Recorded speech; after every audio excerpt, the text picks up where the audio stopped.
Hello guys, maglilinis na tayo ng kwarto ko kasi natutulog na ako. And hintayin nyo na lang ako bukas sa dilig kasi. Ito yung face ko. May nagsasali yung bangs ko. And see you bukas. And magpapakita lang ako.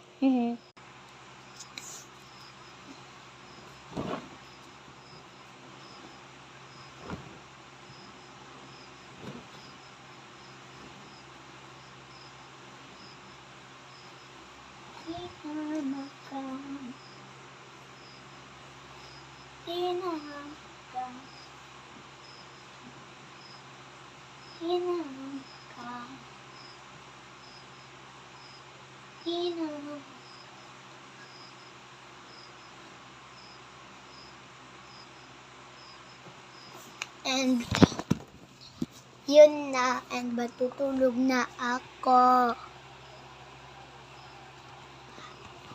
And bye-bye.